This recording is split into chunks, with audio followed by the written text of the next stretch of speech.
All right, my friends, we're coming back to the speech of the Lubavitcher Rebbe in 1991 that we've been learning for the last um, week, for the last few days.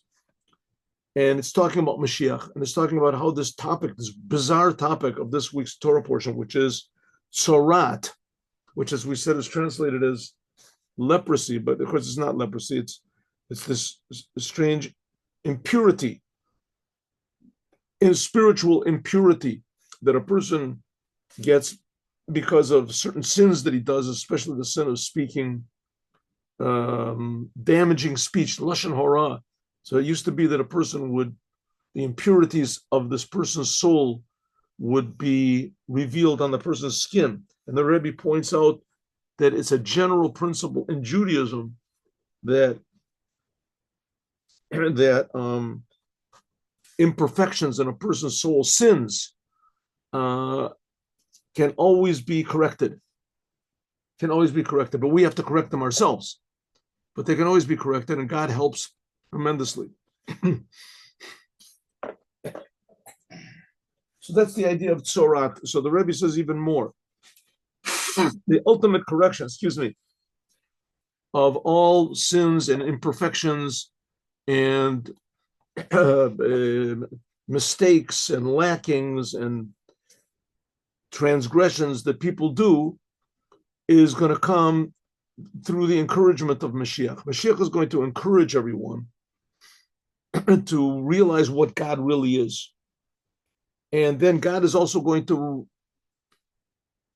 act also, and the world will be filled with the knowledge of God. People's minds will change to be interested only in truth.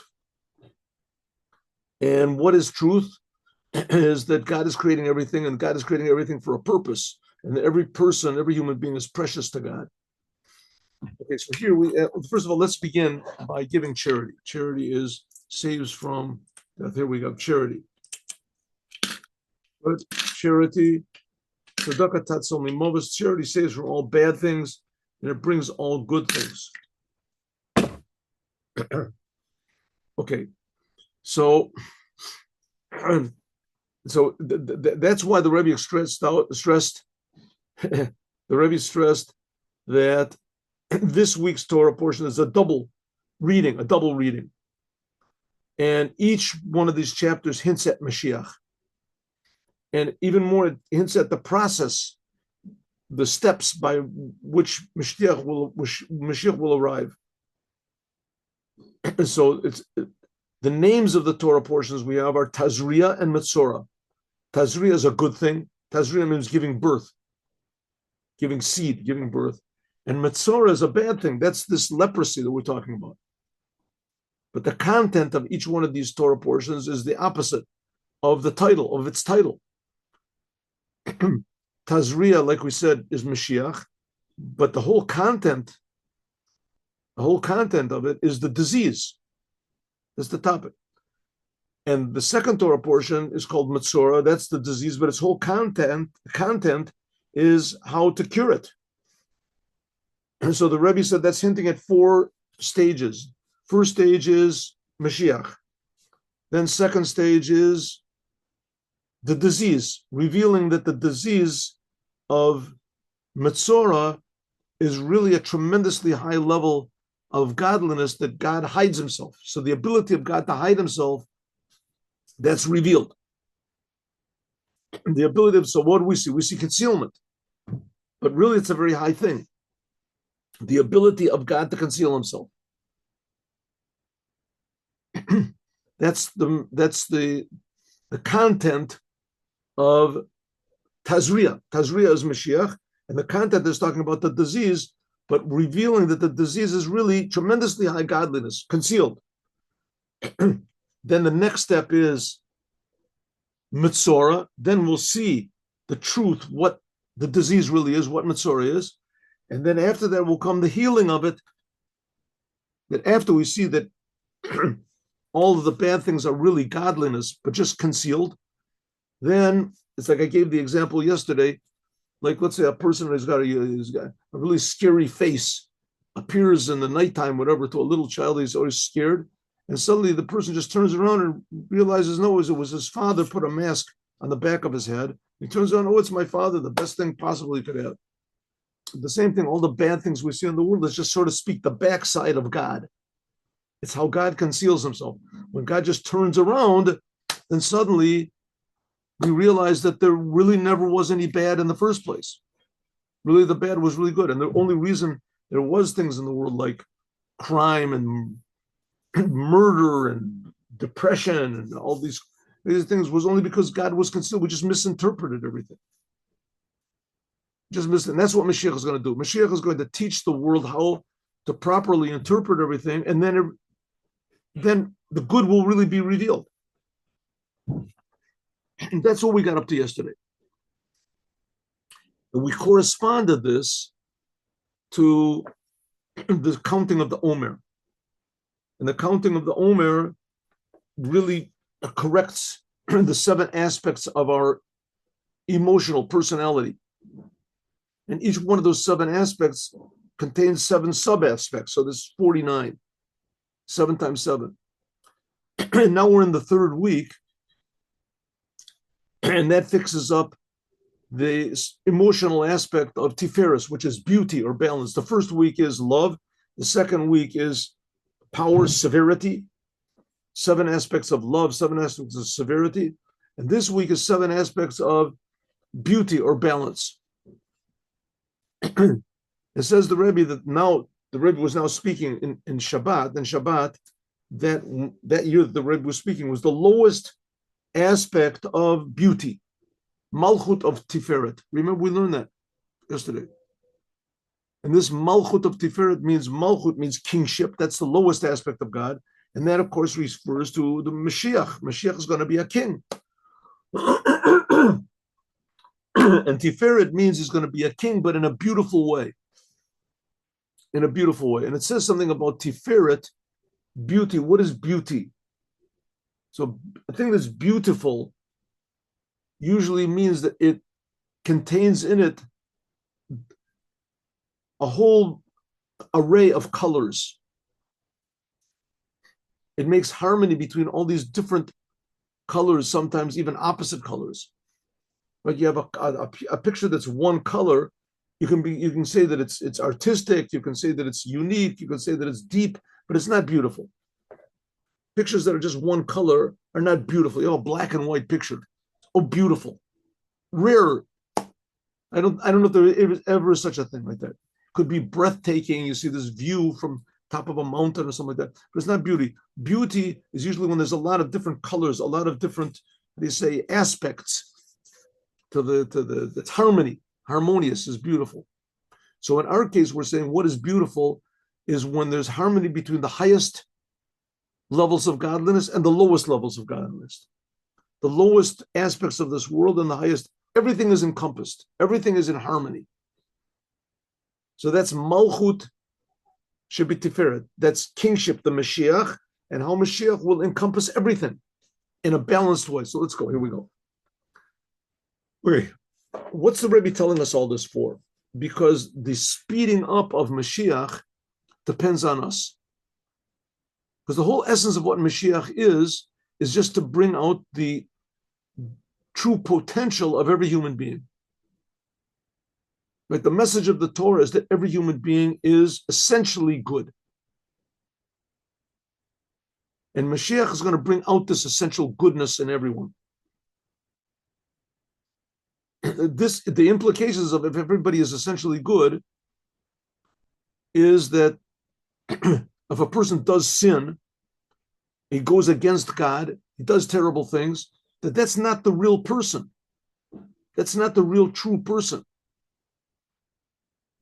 A person will only go against God either if he's ignorant, doesn't know any different, or if he's crazy.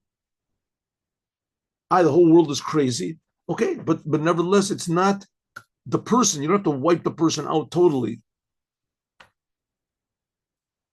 because of sins, because people are essentially good. There's sometimes that people do have to be wiped out totally, but that's not what we're dealing with here. Essentially, all humanity is good. Essentially, the world is good. and we just have to reveal it. And that's what Mashiach is going to do. Mashiach will just pull away the layers of ignorance, the layers of darkness, the layers of this. And like we said before, to turn around the whole situation and realize that really everything is essentially good. Okay, that's what's called Tiferet Sheba Malchut. Malchut is kingship. That's the idea of Mashiach. And Tiferet is to be revealed everywhere, even to the lowest places, beauty. Okay, so what are we supposed to do in order to manifest this 1 second earlier? 1 second earlier. Now, the world, you probably noticed, but the world is in a terrible situation. The world, I mean, there's wars all over the place.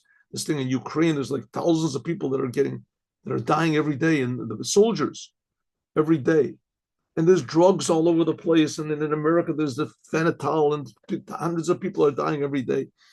And there's all the child, whatever it is, the kidnapping, and it's just insane things are going on in the world.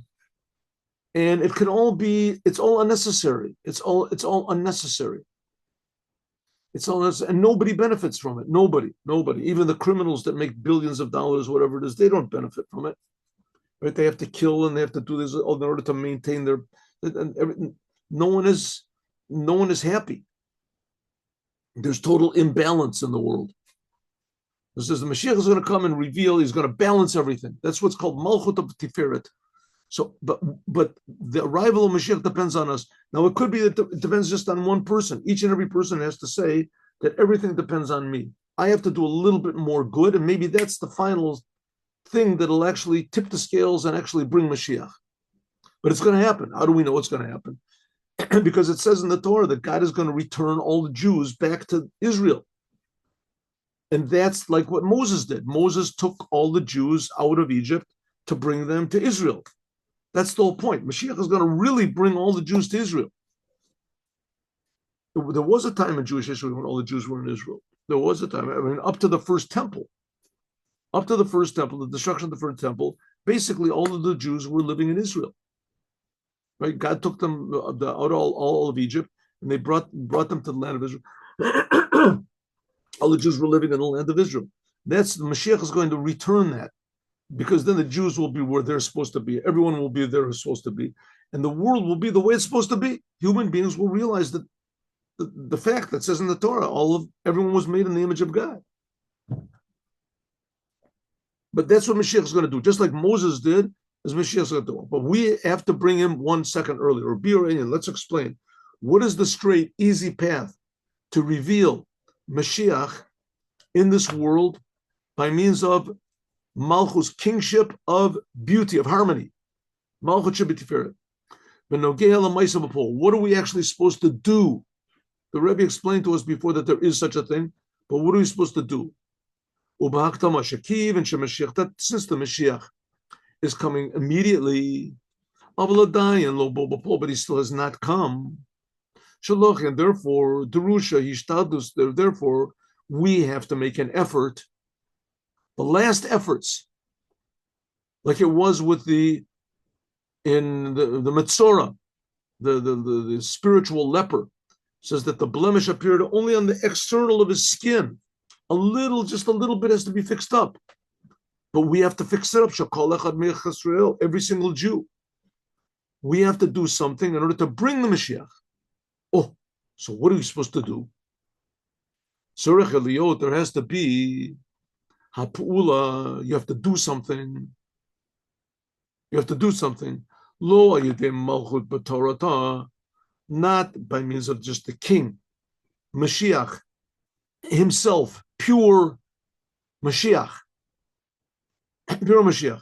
What's a king? A country where there's a king and everybody respects the king. Is nowadays the king is a dirty word. That really, in a big way, that began with Napoleon. You should know Chabad, the leader, the Rebbe of Chabad, the first Rebbe. This is our Rebbe, right? The first Rebbe of Chabad. That's the first Rebbe, the one that wrote the Tanya. He was tremendously opposed to Napoleon. Tremendously opposed to Napoleon, because Napoleon wanted to put an end to the kings. There was not going to be any more kings, even though he established himself to be an emperor. But nevertheless, he He wanted to put an end. There wasn't going to be any more kings. There was going to be equality and liberty and fraternity. That was the saying. Even to this day, I think that's that's like the motto of France. Liberty, eternity, equality, fraternity. Everyone's going to be the same. Everyone's going to be the same. That's very dangerous because the fact is that the best system of government in the world is monarchy. Monarchy, that's the best. Because ideally, the king is supposed to be a human being that's different than everybody else. A king is not a normal person like everybody else. A king really has only the interest, he's the only person in the kingdom that has the interest of every single person in the kingdom, and he's the only person in the kingdom that knows what to do. Knows what to do. So everyone else, no matter how sure they are of what they're supposed to do and what's right, everyone, if you disagree with the king, you're wrong. Because there is such a thing as a genuine king. There is such a thing. Of course, because there is such a thing, it's easily misused, right? Everybody says, well, that's me, I'm the king, right? Everyone's Napoleon, It used to be, I don't know, when I was young, I don't know if that's the way it is today, but whenever they would, picture a cartoon or whatever of a mental institution, they would always picture everyone was walking around like Napoleon with his hand in this thing. Napoleon was the picture of the insane person, megalomaniac, right? A person that was crazy. Okay, but it's based on something that's true.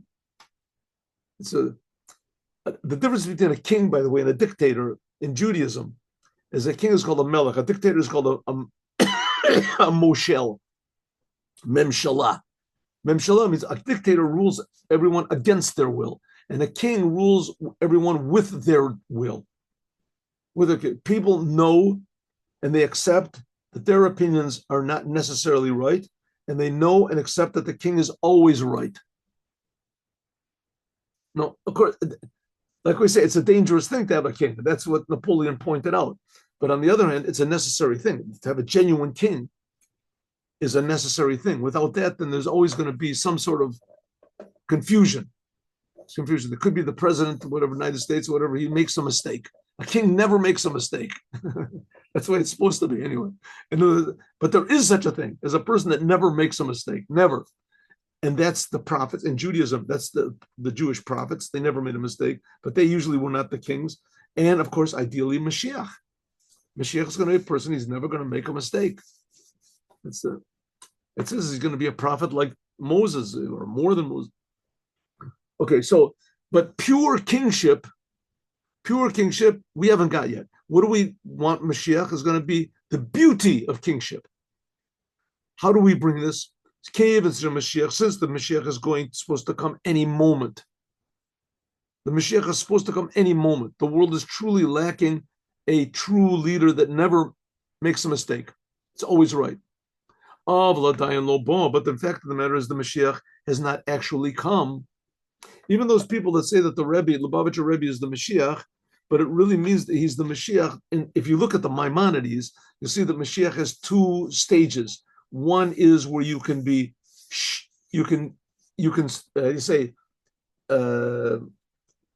rely on the fact that he's Mashiach, and the other one is that you're certain that he's Mashiach. Rely on the Mashiach. Rely on Mashiach. You can rely that this person is Mashiach, and you can be certain that he's Mashiach. Right? Certain. Relying on the fact, that's what everybody does, right? You can rely on the fact that your wife is faithful to you, and that your business partners that owe you money, that they'll pay you back, and that that if a person makes a promise, he'll keep his promise. You can rely on that, but you can never really be 100% certain, right? There's always a little bit of a doubt, right? Mashiach is not going to be that way. Mashiach is going to be a person 100% certain. 100% certain. So Mashiach is going to be how are we going to be certain a person is Mashiach? It says when he brings the base of Mikdash, the holy temple from heaven, and he gathers all the Jews to his, then you can be certain. But until then, you can rely on the fact, just like you rely on the fact that your wife is faithful and that your children and that you can do business with people and they'll pay you what you want. You can rely on it. If not, then nobody would do business, right? So the whole world rely. So we can say we can rely on the fact that the Rebbe is the Mashiach. He has all the qualifications, but he has not yet brought the temple from heaven, and he has not yet gathered the Jews. So Mashiach has not yet come actually 100%. So therefore, we have to do something. The last efforts we have to make, like it says, the outside of every single Jew, we have to do something to bring Mashiach. So there has to be something, not by means of pure kingship, which that's the idea of the Mashiach himself, but it has to be Malchut of Tiferet, the beauty, the balance of the king. Okay. Not pure king, but the balance of the king. What does this mean? Kolomar, in Yana Shel Mashiach, the whole topics of ideas of what Mashiach is, that's the king, Kafi Shehu b'Torah, as it is in the Torah. The Torah is called Tiferet. The Torah is beauty. Like we said before, that by means of the Torah, which that's the idea of the Mashiach, how the Mashiach is a teacher, Nimshachim is revealed all these upper lights of God and of the redemption. Okay, we didn't talk about this in this week's Torah portion, but I already spoke about it before. There's two people in the history of Judaism that had the qualities of Mashiach. King David, of course. He's a king, and Moses. Moses was a teacher. The main thing of King David was that he was a king. And the main thing of Moshe was that he was a teacher. He brought the Torah. It says, so is going to be with Mashiach also. Mashiach is going to be a teacher, and Mashiach is going to be a king. He's going to be a Rav. That is the king, that's the Melech HaMashiach, that's the pure aspect of Mashiach, that he's going to be a king. He's going to say things nobody's going to understand and everyone is going to follow. But on the other hand, Mashiach is going to be a teacher. He's going to make people understand as much as possible of what God is and what the Jews are, and etc. That's the idea of Chassidut, to make people understand. So Mashiach is going to be both. So this says the Rebbe that this aspect of Mashiach, that he's going to be a teacher and he's going to teach Torah, that's the beauty of Mashiach. Tiferet, this idea of beauty, balance, this is the idea of learning Torah. That's what's called the kingship, the Mashiach part of the beauty. The beauty of the Mashiach is the Torah. Now, why is the Torah called beautiful? Why is the Torah beauty? Why is the Torah balance? Right? If two people have an argument about what to do, so if they know that there's a true opinion, if they're interested in the truth, if they're interested in the truth, so they should know that there is truth. There is truth. Not just what's practical, not just what is accepted, and not just according to whatever it is, the nature of the people of that country, right? In a country where everybody is thieves, so it's okay to be a thief. The crime is just to get caught, if you get caught. But stealing is not so bad, right? It's not that way. The Torah is absolute truth from the creator of the universe. The creator, the manufacturer's instructions. But you want to know how to use the car properly? Look at the manufacturer's instructions. Then you know what to do with the car. You know what to do with the mix master or whatever you have, right? Look at the Torah is the manufacturer's instructions. You want everything to work properly? That's what the Torah is. The Torah is beauty. That's number one. Number two, the Torah is, in fact, the wisdom of God. When you learn the Torah, you're connected to, even if you're learning something that's not practical in the Torah, but you're putting the wisdom of God into your mind, which that, how do you say, sets you. How do you say, they have in the car what they call you do a what is it an alignment. You go to take your car to get fixed, so they make what's it called? They fix up the distributor so that it's realigned. Everything you learn the Torah as the Torah puts your mind in connection with the mind of God. Like I say, this does not automatically fix you up 100% or even 50%. Or even 30%, but it fixes you up 5%, 10%, but it fixes you. That's the Torah. So the Torah, first of all, tells you what to do. Second of all, the Torah connects you to the creator of the universe.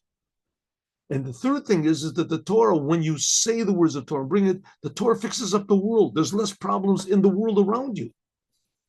That's what the Torah. By learning Torah, understanding the Torah, learning, and especially learning topics in the Torah that talk about the Mashiach and the whole idea of the future redemption, that is explained in a lot of places in the written Torah, and especially in the words of the prophets, that all of that is filled with this. Of course, you have to learn, excuse me, I've got something.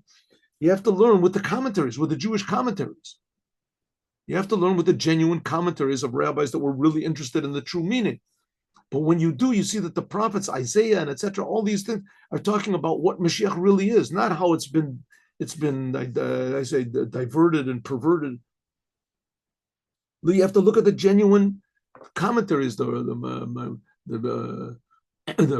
Rashi and the Malbim and Ramban, all these different wonderful, amazing, almost every book of the prophets has commentaries, and if it doesn't, then you should buy one.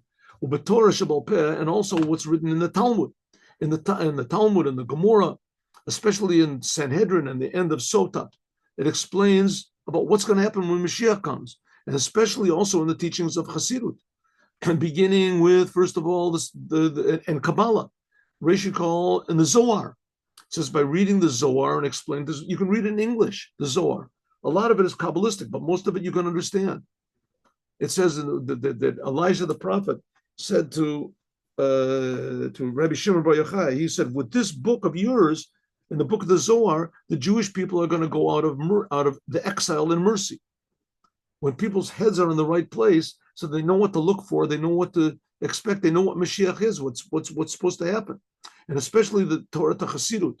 By means of spreading out the teachings of Hasidut, that's what the Mashiach told to the Baal Shem Tov, that the Mashiach is going to come, the Torah, Rebbeinu, and especially in the teachings of the Rebbes of Chabad. And especially, there's a lot of different types of Hasidut. There's Hasidut from Gur and Vishnitz and Belz and all these other different groups. There's Rebbe Levi Yitzchak Berditchev, Lakutei Levi Yitzchak. There's the Kedushas Levi, I'm sorry, it's called Kedushas Levi. There's a lot of books of Hasidut from other groups of Hasidut. There's Told of Yosef, Yaakov Yosef, etc. There's other ideas of it. It's Breslov. There's a lot of Breslov also. To learn these ideas prepares us for Mashiach, and especially those teachings of the previous Lubavitcher Rebbe. That's like all of this is a preparation to learn the Torah of Mashiach. Mashiach is going to come and he'll explain the godliness in every word of the Torah. We'll feel it. That's going to be the new Torah that's going to come from me. The learning, the teaching, namely, what's the new Torah? The Mashiach is going to teach all of the Jewish people the inside of the Torah, the reasons for the Torah. It says right in the beginning of the Song of Songs that God says, God will kiss me with the kisses of his mouth. Yeshakeni ben Yeshikas Pio. Says, what does that mean? The Torah comes from God's mouth. But the Torah Mashiach is going to teach is going to be the close to God's mouth. It's going to be kisses from God's mouth. We'll feel the love in every single word of the Torah. The idea that everyone will know godliness. Everyone will know the Creator. Like the Rambam says, in those times that the Jewish people will all be tremendously wise, and they'll know all sorts of big secrets, and they'll understand the knowledge of God as far as a human being can understand. Adding on these ideas, Tosefet, Limud Torah, learning things of the Torah of Mashiach and Gula, this is the straight way to bring about the Mashiach and the total redemption of the Jewish people. So learning topics of Mashiach, that's what these classes are about. That's why I give these classes every morning. In fact, that's the only reason I give these classes every morning, because the Rebbe said that that's the way to bring Mashiach. And Mashiach is going to fix the whole world up. He's going to take us out of Egypt. We don't even know we're in Egypt. We think everything is okay. That's how far away we are from the truth. So, but by reading about the topic of Mashiach in the Torah, especially in the end of the Maimonides, a lot of people write to me in these classes because they're talking about Mashiach. So there's a lot of people that, Christians, whatever, missionaries and evangelistics and this, and they write to me, no, he is going to save us, and he is going to save us and save us, and you have to believe in him and only in him. So I just send them the last chapter of Maimonides. I just send it to them. And I say, here are the criteria of Mashiach according to the Torah. You can see that your man has none of these criteria. And that's it. Usually that's the end of the conversation. Because people simply don't know what the Jewish people are waiting for as Mashiach. They don't know what Mashiach is supposed to do and what Mashiach is. So therefore it's become all, so people believe in a person that's the opposite of everything Mashiach is. Mashiach is supposed to gather the Jews. Here, this person called the scattering of the Jews. Of course, they have answers for everything, but nevertheless, you can see clearly that the people simply don't know what Mashiach is, what Mashiach is supposed to do. What's the goal? What are we waiting for? In any case, the Rebbe says, this, I'm telling you what I want everyone to do. And certainly this will be advertised everywhere. In order, kadei, lif'ol, to bring about, hidgalut, the revelation, and the arrival of the Mashiach immediately, I'll call echad ve'echad. It is an obligation for each and every person, men, anashim, men, those who sit and learn the Torah. That's called, yes, there was Yisachar and Zivulun. Yisachar, you learn the Torah. Hein Bali Esek, or whether working men, that they can't sit and learn Torah all day, just certain times. Also women, also children, each one according to his ability. Lahosif has to add on, Belimud Torah, learning Torah, and ideas of Mashiach, and Geula, and learn about what is the Geula, what's going to be this future redemption, what are we waiting for? And how good is it? Shalmimu, that the learning, if you learn about Mashiach in a group of 10, Kinosaf, in addition to the fact that 10 people that sit and learn Torah, it says the Shekhinah, God's presence, is with them. But in addition to that, there's a special quality, a special excellence, good highness, Miucheres Keshalomdim, if you learn about Mashiach and the redemption in public with a group, and that there's more feeling of, how do you say, joy and unity when there's a lot of people learning together. That by means of this, there's more desire and more longing for the arrival of the Mashiach.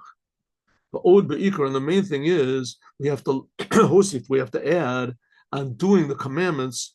Okay, that's learning Torah.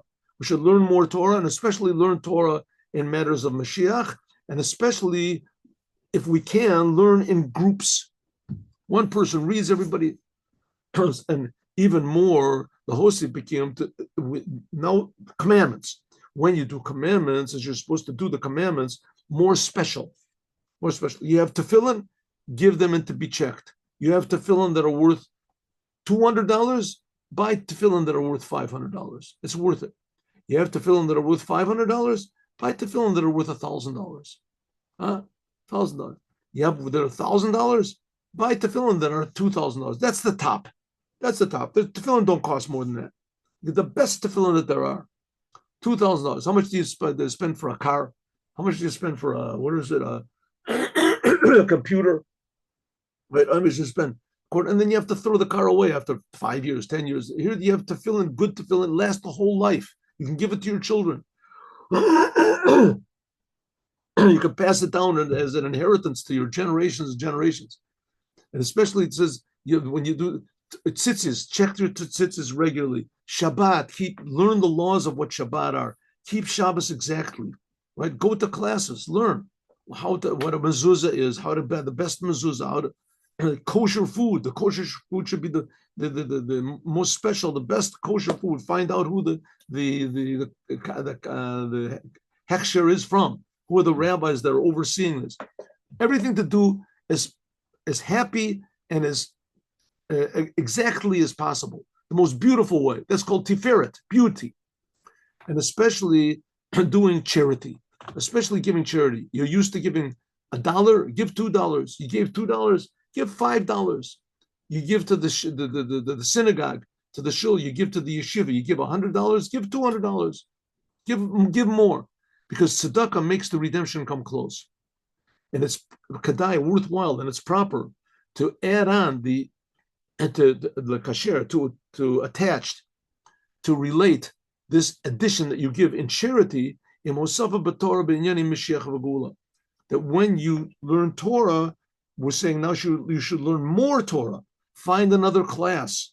Go to classes almost every place that there is in Judaism. There's a proper synagogue, Orthodox synagogue, right? And go to that Orthodox synagogue, and there's always Torah classes, always Torah classes.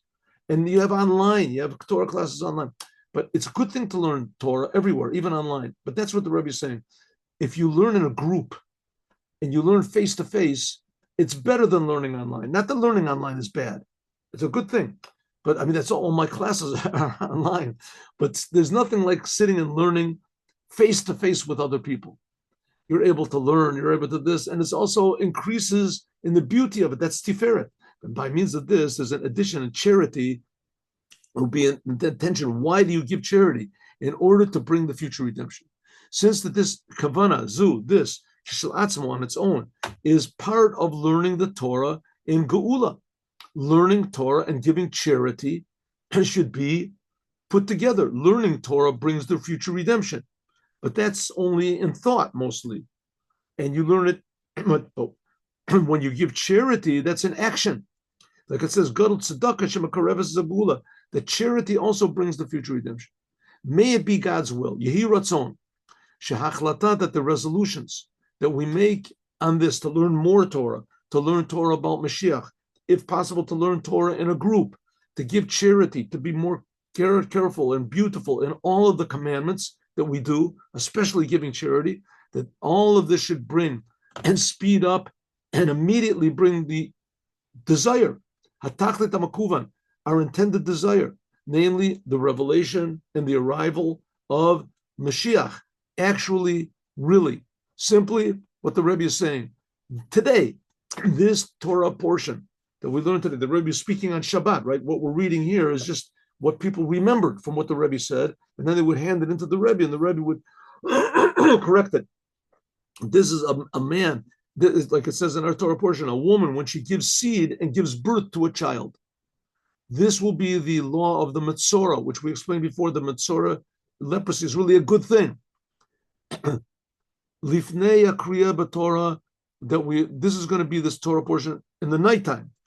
This Shabbat is the Shabbat which is called Tazria Metzora, even before we read it in the daytime in the Torah. How much more so before we learn Pirkei Avot. Pirkei Avot we're learning in Mincha.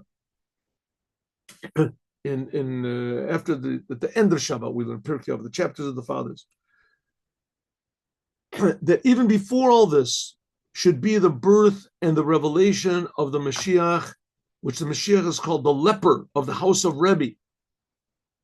And it will be pure, that we will merit to find out, to hear, the Shmoah, the announcement, in the Kol Olam, in the whole world, and in fact in all of the worlds, that Hine, behold, the Mashiach has come. We will point with our finger and we will say, the Mashiach is already here. Behold, who is the Mashiach? The previous Lubavitcher Rebbe, Kavod Kadushas Moriad Michama, that he's here. Since that it says there's going to raise up the raising of the dead. And the Rebbe explained that even though the raising of the dead is supposed to come after Mashiach, so it says, but not necessarily. There's some people that will raise up before others. And all of the other tzaddikim, Abraham, Isaac, Jacob, the Moshe, Aaron, all the tzaddikim, all the prophets, they'll all stand up, and they'll be the ones that will raise up first. The Kel Rebbeinu, all the Rebbes of Chabad, all the tzaddikim of the Jewish people, Moshe and Aaron together with them. And together with this, in Kol Bnei Israel, together with all of the Jewish people, raising of the dead, it's one of the 13 principles of faith. Not only Mashiach is going to come from the dead, all the Jewish people are going to come from the dead. Everyone's going to raise up from the dead. Right? How this is going to be, I don't know. God will take care of it, but it's going to be tiferet. It's going to be beauty. It's going to be balanced. Ben Arenu, our children, our youth, our elders, our sons, Benenu, Benosenu, and our daughters. This is the language of who left Egypt. It said, it said, I will gather, also the gather together. It's a sentence in Isaiah. I will gather together in addition to the people who are already gathered. Rashi says over there that means that a lot of people will convert. In addition to bringing all the Jews to the land of Israel, is also a lot of people will convert to Judaism, it says. That's one explanation. The Jews will come from Assyria and from Egypt. The Rebbe explained once that Ashur means Assyria, but also means richness. And Mitzrayim means Egypt, but it also means narrowness, darkness. He said that's Ashur, that's America, where the Jews left Judaism because it was so good for them in America that they didn't need Judaism. They wanted to be like the Americans. So from richness, they left Judaism. And Mitzrayim, that's talking about Russia. Russia was so dark, the communism darkened down Judaism, that people left. It says that Jews will come from all over, whether from an abundance of good, they left Judaism, or from abundance of bad, they left Judaism. All of those people will return back to Judaism. They'll come, it says, Me'iyam. They'll come from the islands, the cast-off islands in the middle of who knows nowhere. Boim an Shemaya says they will come on the clouds of heaven. La'artzeinu kadosha, to our holy land. L'Yerushalayim, to Jerusalem, our holy city. L'Beit HaMikdash, to the holy house, the holy temple. Beit, it was a place of prayer, the place of it says place where all nations will call this the place of prayer. To the Holy of Holies. Kamosh Katuv, like it says in the Parsha that we read immediately in Mincha. Bezot Yavo Aaron al HaKodesh. Next week's Torah portion. We read that in Mincha. It says that Aaron will come into the Holy Temple, into the Holy of Holies. Knesset Kohen Gadol, the arrival, the entering of the high priest on Yom Kippur into the Holy of Holies. It was a place where nobody could go. The Holy of Holies was like the same revelation as Mount Sinai. No one could take it. And one time in the year, there's one person that was able to take it, and that was this revelation, and that's the high priest on Yom Kippur. He was able to go just for a few minutes to do his. Well, in the future, every Jew will be able to accept this revelation because it's just revealing God. God is our creator. It's just we can't take so much good. In the future, we will. Lati lavo in the future. Not only Aaron, Elagam, kol echad v'echad, every single Jew will be in the level of the high priest, like it was in Mount Sinai. God wanted to he gave the Torah to every Jew. They just couldn't take it. They couldn't take the revelation. They only heard the first two commandments, which the Jewish people are called a nation of priests, Mamlechet Kohanim. So the Rebbe adds the high priest. Not only on Yom Kippur will this be revealed to everyone, but also B'kol Shah, every hour that anyone wants to go into the Holy of Holies, they'll be able to. The Holy of Holies will be everywhere, and even more. And this is that all of this we should do actually learn more, actually do give more charity, etc. And it'll be here in this physical world, so that we can give praise, l'hodot, u'levorech, and to bless on the birth and the revelation of Mashiach. Shechianu v'kiyamanu v'hegianu l'man hazeh. Thank you, God, that you have kept us alive, and you have kept us in existence, and we have reached this time. Mashiach now. Okay.